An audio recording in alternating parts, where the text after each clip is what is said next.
আসসালামু আলাইকুম।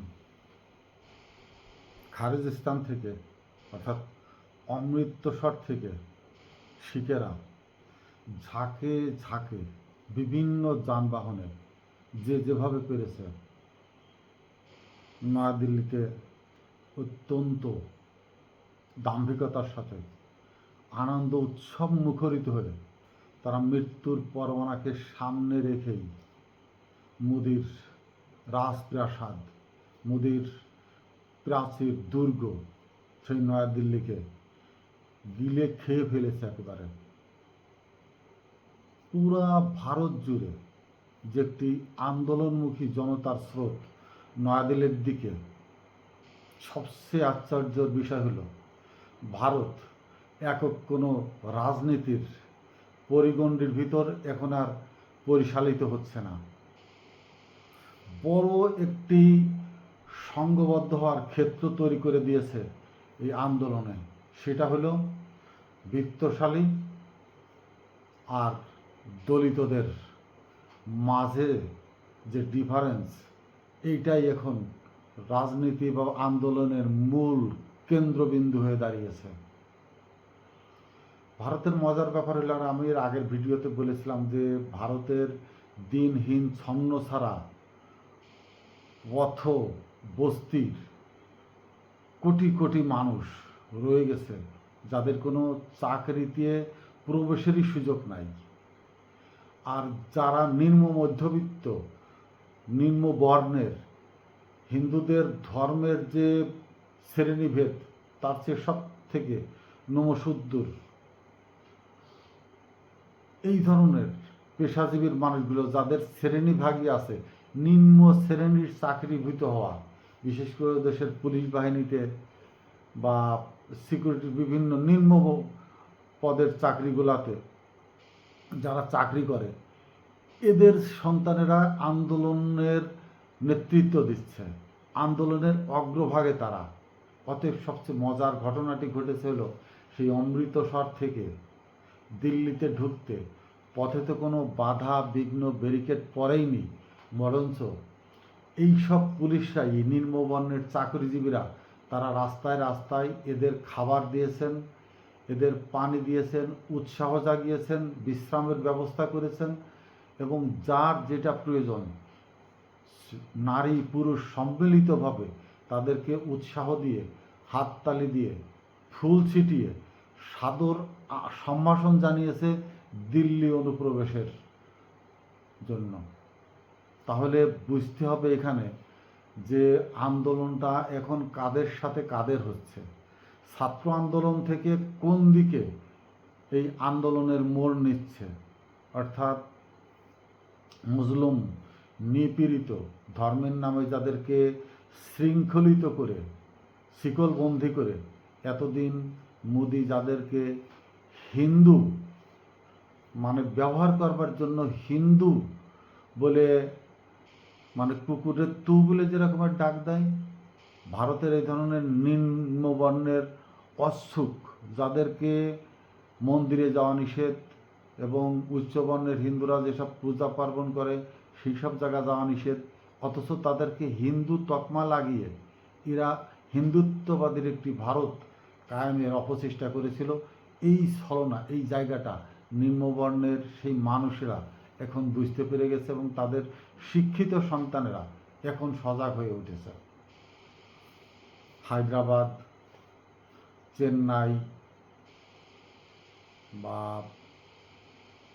দক্ষিণ ভারত বলতে যেটা বোঝায় তেলেঙ্গানা, তেলেগু যারা আছে, এর বাইরে এটা তো মানে রাষ্ট্র, কিন্তু এর ভিতর থেকে ভারতে কিন্তু বৌদ্ধ নাই। আপনাদের জানা কতটুকু আছে আমি জানি না, ভারতের কোনো বৌদ্ধ মন্দির নাই।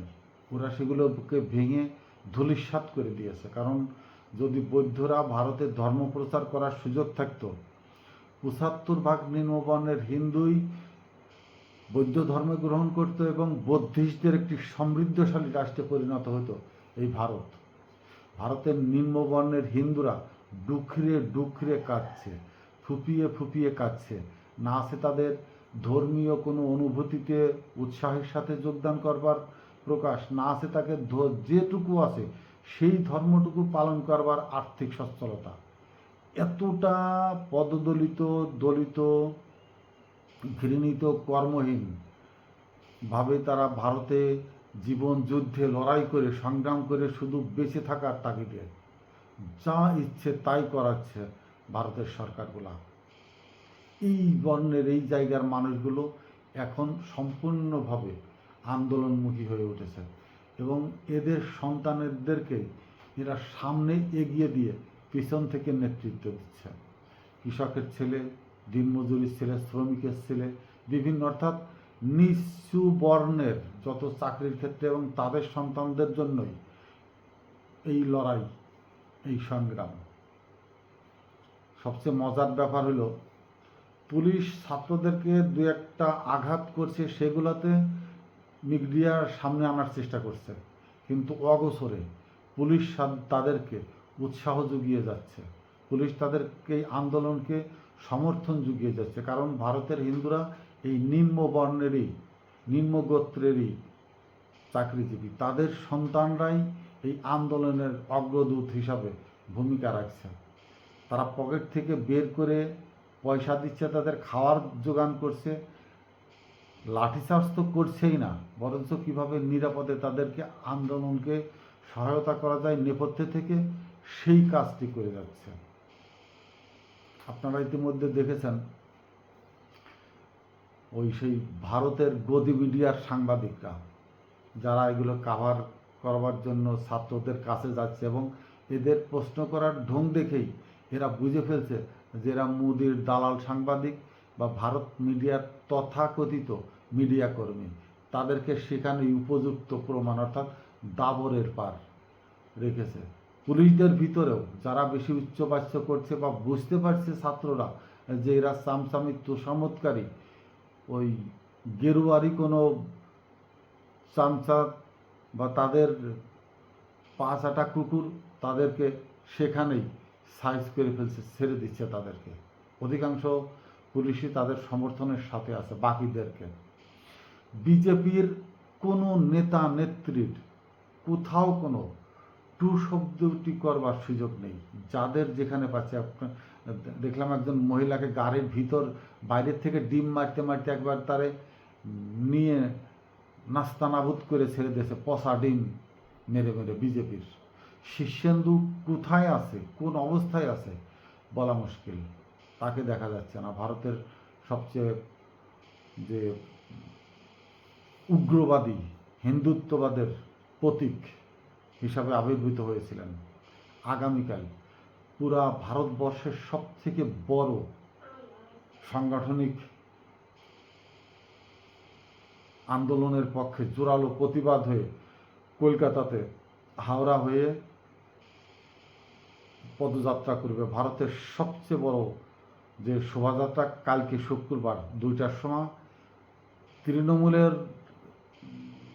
ব্যানারে ডাকা হয়েছে, কিন্তু এর বাইরে পুরা নিম্নবর্ণের হিন্দুরা এবং ছাত্রর আন্দোলনদের সহযোগী মানসিকতার মানুষরা, সাহিত্যিক, কবি, বুদ্ধিজীবী, আইনজীবী, পেশাজীবী, শিক্ষক, সাধারণ জনতা, সর্বশ্রেণীর মানুষই থাকবে মোদির এই 15 বছরের দুঃশাসনের বিরুদ্ধে প্রতিবাদ জানাতে।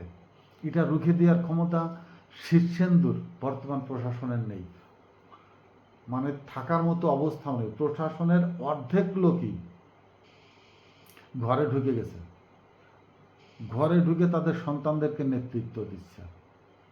নয়াদিল্লির সংসদ ভবন থেকে শুরু করে সচিবালয়, মন্ত্রণালয়, বড় অফিস আদালত, কোর্ট কাছারি সমস্ত কিছু বন্ধ, সব কিছু বন্ধ করে দিয়ে যার যার নিরাপদ দূরত্বে সেফ জোনে গিয়ে অবস্থান করছে।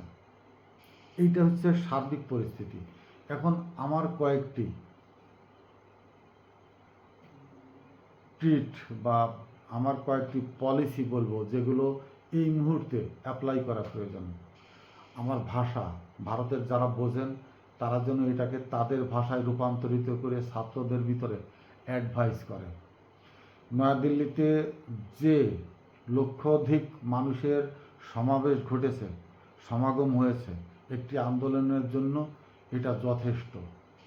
এখন কথা হলো ফাইনালি অ্যাকশনে যাবার জন্য যে মানুষের প্রয়োজন, অর্থাৎ নিরাপত্তা কর্মীকে এরা ভাগে এক থাবা করেও পাবে না। কিন্তু এই মুহূর্তে মানব সমাগম ঘটিয়ে আন্দোলনে উপস্থিতি বাড়িয়ে মাথা বাড়িয়ে তো কোনো আন্দোলন সফল হওয়া যাবে না।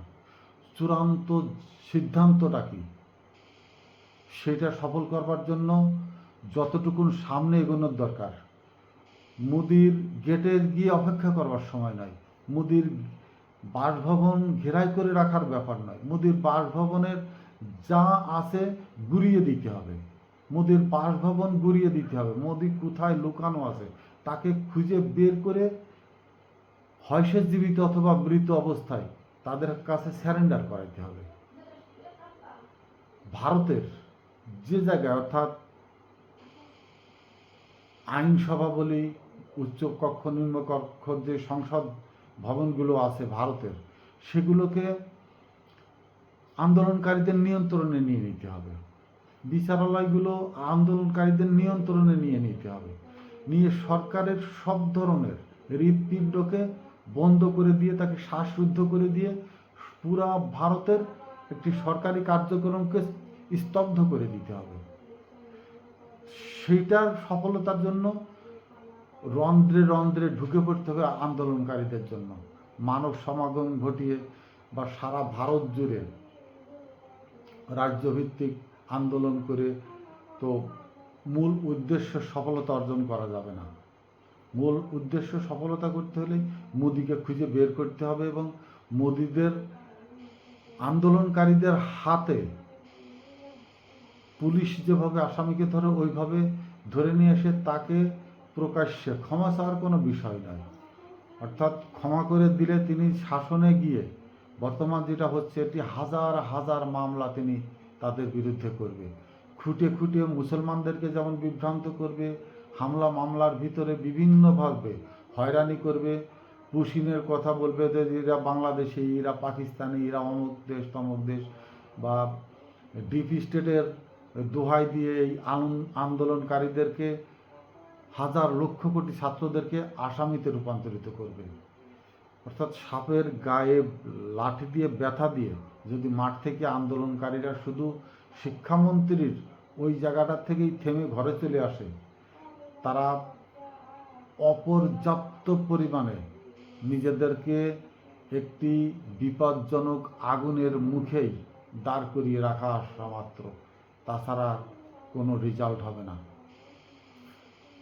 2-1 মাস মোদি কোনো কিছু না বললেও আন্দোলনকারীদের সমর্থন করে পরবর্তীতে যে ধরনের আক্রোশ নিয়ে চড়াও হবে, অর্থাৎ এখন মিডিয়ার যুগ, সমস্ত কিছু যে কোনোভাবেই হোক মোদি গোত্রের লোক বা গদি মিডিয়ার লোক সেগুলো ছবি তুলে রাখছে, ভিডিও করে রাখছে, কোন ছাত্র কি বলছে, কে কি বলছে, কে কি করছে, সমস্ত কিছু।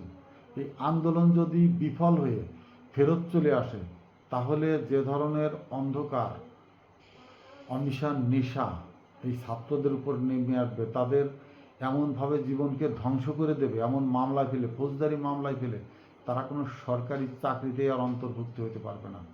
এবং এই আন্দোলন ঘরে ফিরিয়ে দিতে পারলে ভবিষ্যতে আর আন্দোলন করবার মতো সুযোগও মোদী সরকার আর ছিদ্রগুলো রাখবে না, সব কিছু বন্ধ করে দেবে।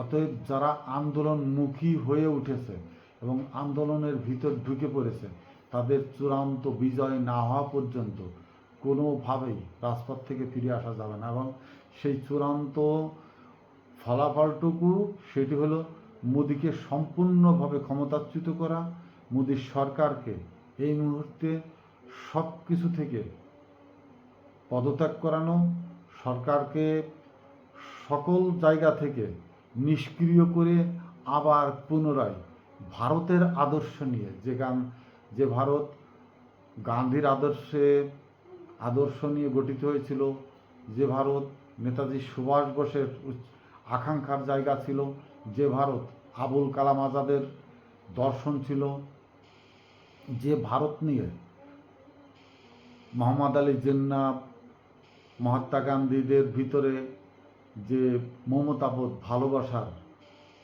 ভ্রাতৃত্বের বন্ধন জুগিয়েছিল, সেই দর্শন নিয়ে নতুন করে ভারতে আবার একটি সাধারণ নির্বাচন অনুষ্ঠানের মাধ্যমে গণতান্ত্রিক ধারায় ভারতের আদর্শগত রাজনৈতিক চরিত্রের রূপায়ণ ঘটাতে পারে, তাদেরকেই ক্ষমতায় আনবার জন্য একটি নিরপেক্ষ, সম্পূর্ণ জনমানুষের সম্মিলিত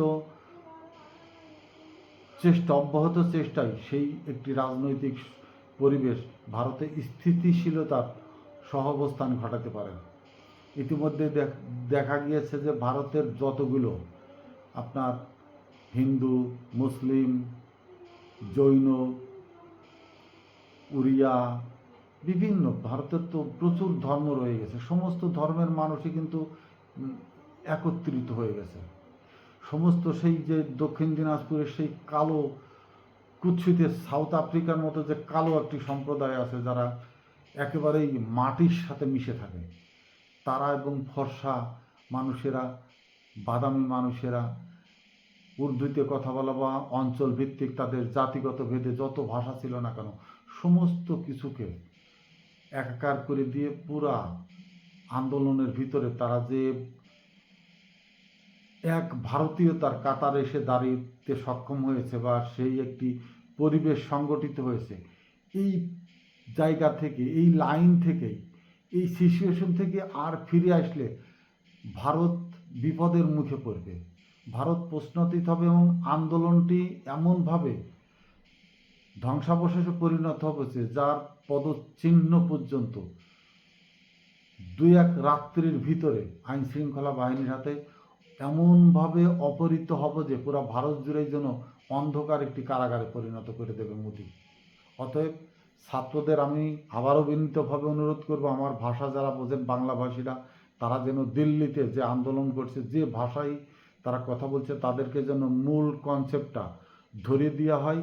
আন্দোলনকারীরা কিন্তু বীর যোদ্ধা, বীর যোদ্ধারা যদি পরাজিত হয় তাদেরকে কিন্তু হত্যা করা হয়, তাদেরকে নির্বাসনে পাঠানো হয়।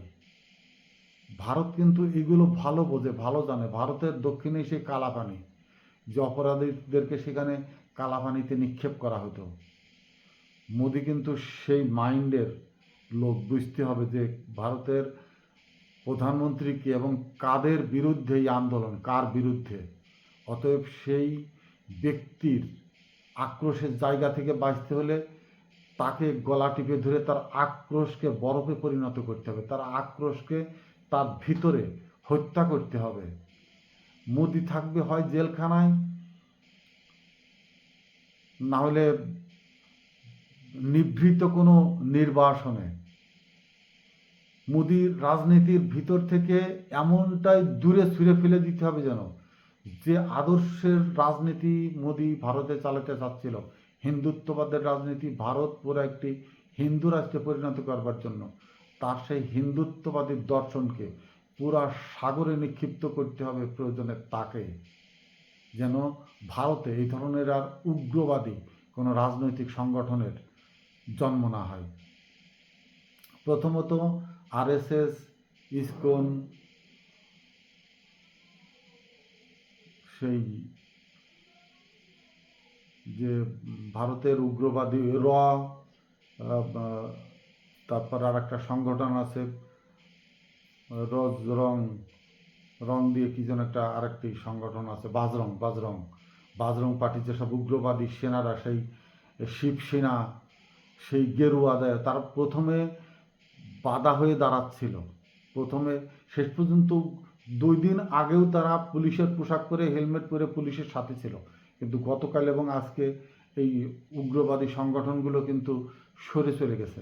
অর্থাৎ তাদেরকে এমনভাবে একটি মডিফাইড করা হয়েছে, নিম্নবর্ণের হিন্দুরা তাদেরকে এটুকু বোঝাতে সক্ষম হয়েছে যে তোমরা যারা এই উগ্রবাদী রাজনীতির সংগঠনের সাথে জড়িত, তোমরা নিম্নবর্ণের হিন্দু, তোমাদেরকে মোদি শুধু উস্কানি দিয়ে ব্যবহার করে তোমাদের গোত্র শ্রেণীর লোকদেরকে ধ্বংস করবার জন্যই তোমাদেরকে প্রস্তুত করা হয়েছে বা তৈরি করা হয়েছে।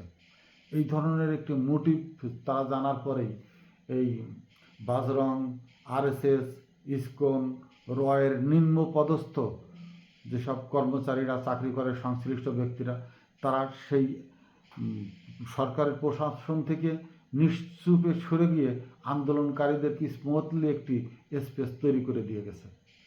এই স্পেসে বা এই যে ভারতের নিম্নবর্ণের সাধারণ মানুষের যে তাদের ছাত্রদের আন্দোলনে বড় প্রতিবন্ধকতা হয়ে দাঁড়ায়নি, তাদেরকে ঠেকায়নি, বরঞ্চ তাদেরকে উৎসাহ জুগিয়ে দিল্লিমুখী করে আন্দোলনকে বড় জোরালো ভূমিকা রাখবার জন্য তাদের যে মানসিক সাপোর্টটা, এটা কিন্তু ভারতের সাধারণ মানুষ তাদেরকে দিয়ে গেছে।